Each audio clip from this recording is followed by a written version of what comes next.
It's been over a decade since the last mainline Ninja Gaiden game was released, and as someone who's played through each entry multiple times, I have to admit I was both excited and apprehensive when Ninja Gaiden 4 was first announced. After all, the franchise had been dormant for so long, and it seemed like series protagonist Ryu Hayabusa wouldn't be taking center stage this time around. Instead, everything seemed focused on a new character, an emo anime boy named Yakumo. Would this new game stay true to its roots, or go so far in another direction that it no longer feels like a Ninja Gaiden experience? Well, here's what I've learned from playing the game.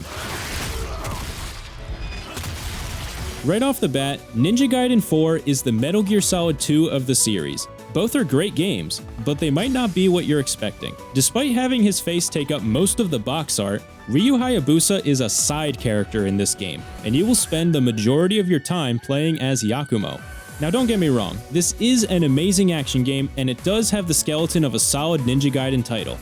But this is Yakumo's game, featuring Ryu Hayabusa as a special guest. And I think your decision about whether or not you purchase it will depend on how you feel about this change in direction. If the game had kept Ryu as the lead and didn't replace the entire supporting cast of characters, I think it would be a much easier sell for longtime fans. The game was co-developed by Team Ninja and Platinum Games, and the results feel very much like a mix between Ninja Gaiden 2 and Metal Gear Rising, with a little bit of Neo's atmosphere and enemy design sprinkled in. Now personally, I like all of those games, and so I really enjoyed my time with this one.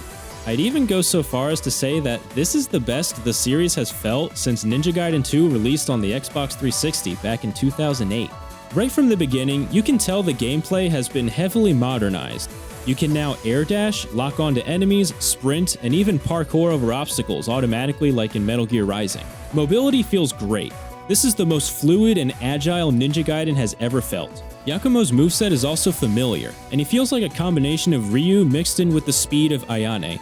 You can still do the Izuna drop and the flying swallow technique and finish enemies off with the obliteration technique or whatever it's called, but there are also some new mechanics here as well. You have what's called the Blood Raven form, which is a temporary transformation that powers up your weapon and helps you break through defending enemies and do these flashy finishers. Every encounter feels genuinely satisfying once you get a feel for the mechanics. While the game is challenging, I found it more forgiving than previous entries, as there are frequent checkpoints now, and if you die, you can choose to either retry the current battle or go back to the previous checkpoint. There are also a lot of upgrades for your character and new moves to learn.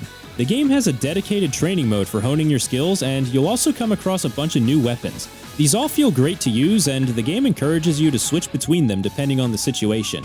Exploration has also been expanded, with each level featuring mini side missions that reward players for finding hidden paths and completing optional fights. The items you find along the way also feel useful.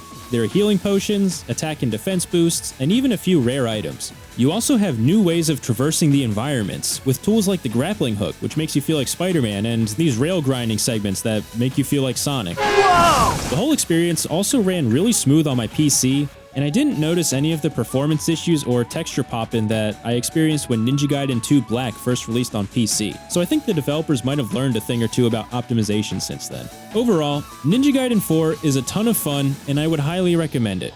While I do still wish Ryu were the main protagonist here, the core gameplay that defines the series is still there, and it feels great, but it's pretty clear that the developers wanted to attract a new audience for this one, and I get it. After being away for so long, it is a good time to shift things in a new direction. And to their credit, they definitely nailed it with the gameplay.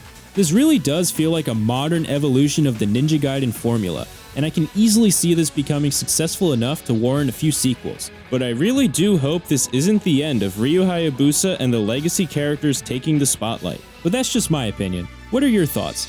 Do you like this new direction for Ninja Gaiden, or do you wish it stayed closer to the classics?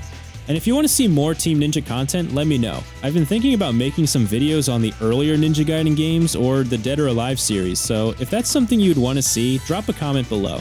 Thanks for watching, and if you enjoyed this video, don't forget to leave a like and subscribe for more. And I will see you in the next video. Later.